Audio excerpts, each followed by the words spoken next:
अस्सलाम वालेकुम। अमेरिका की जानिब से ईरान से जंग बंदी मुस्तकिल करने और अमन मुआहिदा करने में जितनी जल्दबाजी नजर आ रही है और डोनाल्ड ट्रंप की बौखलाहट नजर आ रही है, उससे साफ जाहिर हो रहा है कि वो मकासद जो अमेरिका हासिल करना चाहता था और जो नाकाबंदी के जरिए उसके अज़ाइम थे वो पूरे नहीं हो रहे, क्योंकि ईरान ने उसके इस मंसूबे को खाक में मिला दिया है। दूसरी जानिब वो जो तवक्को कर रहा था कि जो खलीजी ममालिक हैं वो अमेरिका की इसमें मदद करेंगे, कतर और सऊदी अरब अमेरिका के साथ आ खड़े हो जाएंगे, उनकी बहरिया भी उसके साथ आगे खड़ी हो जाएगी, तो इस मामले पर भी डोनाल्ड ट्रंप को मायूसी का इजहार करना पड़ रहा है और अब वो अचानक अच्छे बच्चे की तरह अमन मुआहिदा करना चाह रहा है, जल्दबाजी दिखा रहा है, अपना नाम शामिल कर रहा है कि जल्दी से मुआहिदा कर लें, मैं इस्लामाबाद आ जाऊंगा और अच्छी डील ऑफर कर दूंगा। और अब तो ईरान तमाम मुतालबात मान चुका है। और इसके अलावा जो सबसे बड़ा झुकना पड़ा है इसराइल और अमेरिका को, वो लबनान के अंदर 10 रोजा जंग बंदी है।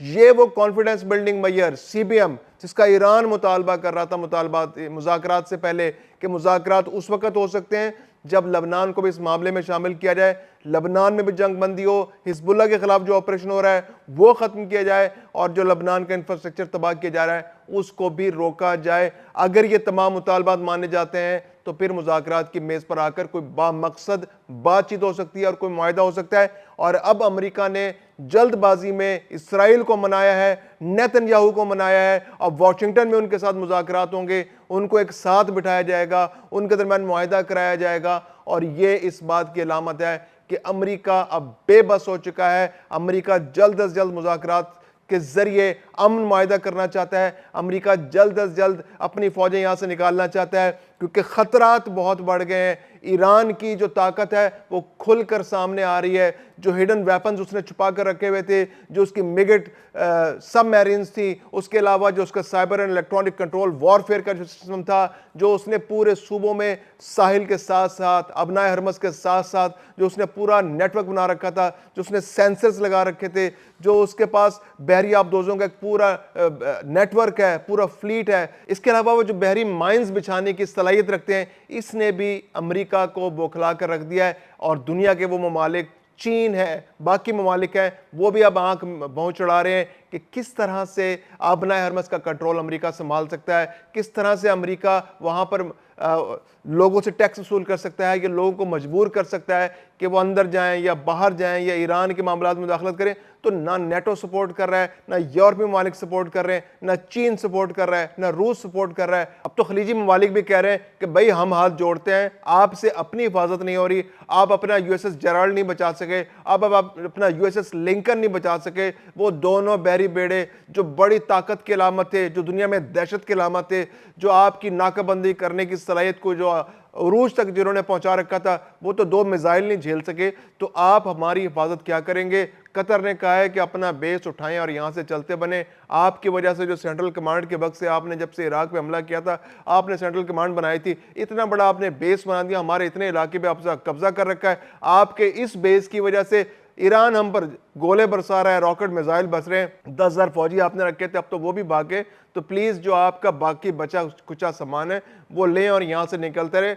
हमें अब मजीद दिलचस्पी नहीं है। और सबसे बढ़कर सऊदी अरब की जो खारजा पॉलिसी है उसमें जो वाज़ेह शिफ्ट है, वो ईरान से दोस्ती चाहता है, वो ईरान से जंग नहीं चाहता। उसको अमेरिका पर अब कोई ट्रस्ट नहीं रहा। अमेरिका का जो रवैया रहा है, अमेरिका का जो हिकमत अमली रही, उसने सिर्फ और सिर्फ सऊदी अरब को नुकसान पहुंचाया। पहले हौसी बागियों के खिलाफ दिफा करने में अमेरिका नाकाम रहा, ईरान के जो हालिया हमले हैं उसमें दिफा करने में नाकाम रहा। तो सऊदी अरब को ये रियलाइज़ हो चुका है कि अमेरिका का जो सिस्टम है, अमेरिका इस सारे खेल के अंदर सऊदी अरब को एक्सप्लॉइट करेगा, मजीद खर्चा कराएगा, मजीद पैसा खर्च कराएगा। तो अब उसकी जो उसका दिफा है, उसने पाकिस्तान के साथ जो 2025 में मुआहिदा किया था, उस पर उसका इन्हिसार पूरी तरह हो चुका है।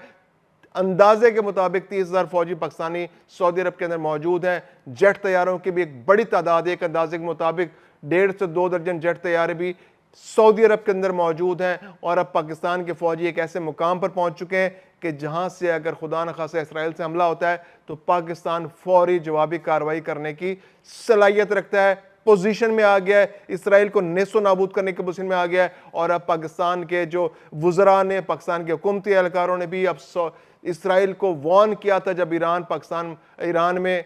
کے اور امریکہ کے مذاکرات پاکستان میں ہو رہے تھے، اسلام آباد ٹاکس کا پہلا دور ہو رہا تھا، اس وقت بھی شدید ترین خطرات موجود تھے کہ اسرائیل ان مذاکرات کے اندر حملہ کر سکتا ہے، یا ایرانی جب مذاکرات کار آ رہے ہوں تو ان کو رستے میں انٹرسیپٹ کر سکتا ہے، یا جب وہ واپس جا رہے ہوں ان کو رستے میں نشانہ بنا سکتا ہے۔ تو پاکستان نے انشور کیا، پہلے میسج کمیونیکیٹ کیا کہ ہم ساری چالیں دیکھ رہے ہیں اسرائیل کی، ہم اس کو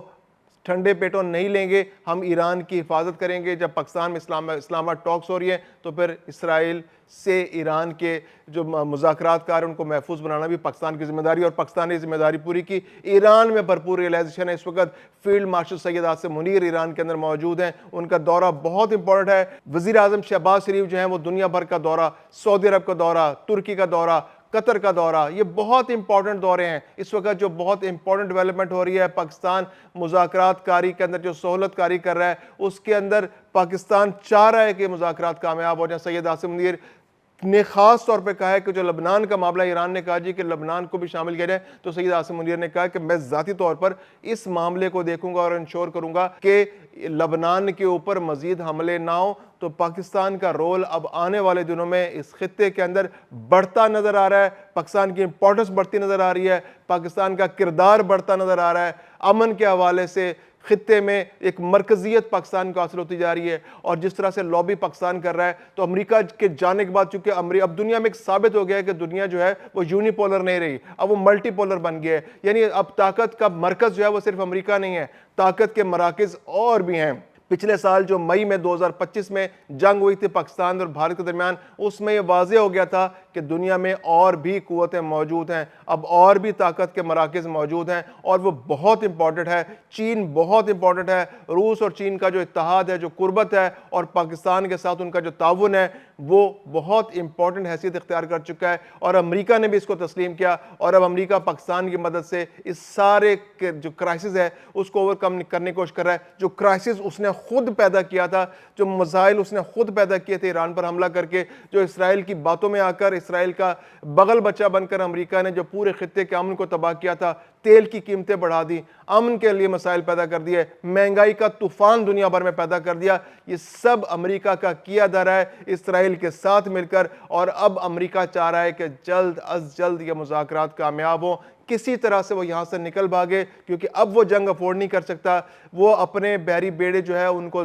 تباہ کروا چکا ہے، ان کو نقصان پہنچا چکا ہے، وہ اب چلنے کے قابل نہیں رہے۔ اب وہ دنیا بھر میں میکینکوں کے پاس مرمت کراتے پھر رہے ہیں، ورک شاپوں میں کھڑے ہوئے ہیں، وہاں پہ ان کی ڈینٹنگ پینٹنگ ہو رہی ہے۔ اب اس کو مزید اپنے شپس لانے ہیں، سعودی عرب اور قطر سے جو تعاون کی امید وہ کر رہا تھا، وہ تعاون اس کو نہیں مل رہا ہے۔ تو اب امریکہ کے لیے صرف ایک ہی چارہ بچا ہے کہ وہ امن مذاکرات کو جلد از جلد کامیاب کرے، خواہ اس کے لیے ڈونلڈ ٹرمپ کو پاکستان آنا پڑے۔ ویسے تو اس کو کوئی ارادہ نہیں تھا اس علاقے میں دورے کرنے کا، لیکن اب ایران اور پاکستان، ایران نے جس طرح ہمت دکھائی اور پاکستان نے جس طرح سارے معاملے کو ایک مرکزیت اپنی بنا کر حل کرانے کی کوشش کی ہے، تو اب ڈونلڈ ٹرمپ کو پاکستان آ کر آئین کرنے پڑیں گے، ایران کے تمام مطالبات منانے پڑیں گے۔ اب بظاہر تو ڈونلڈ ٹرمپ یہ کہہ رہا ہے کہ اس نے ایران نے تمام شرائط مان لی ہیں، ممکن ہے بہت ساری شرائط مان بھی لی ہوں، لیکن اس میں اخلاقی طور پر اور جنگی اعتبار سے دیکھا جائے تو ایران نے بہت زیادہ گین کیا ہے، اور اب آنے والے دنوں میں بہت جلد دنیا میں پاکستان کے اندر سے اچھی خبریں آنا شروع ہو جائیں گی۔ مذاکرات کا دوسرا دور ہونے جا رہا ہے اسلام آباد ٹاکس کا، جس میں یقینی طور پر امن معاہدہ ہونے کی بہت توقع ہے۔ ڈونلڈ ٹرمپ اگر آئے تو اس کا مطلب ہے کہ یہ اس بات کا پہلے سے ہی اعلان ہوگا کہ امن معاہدہ ہونے جا رہا ہے۔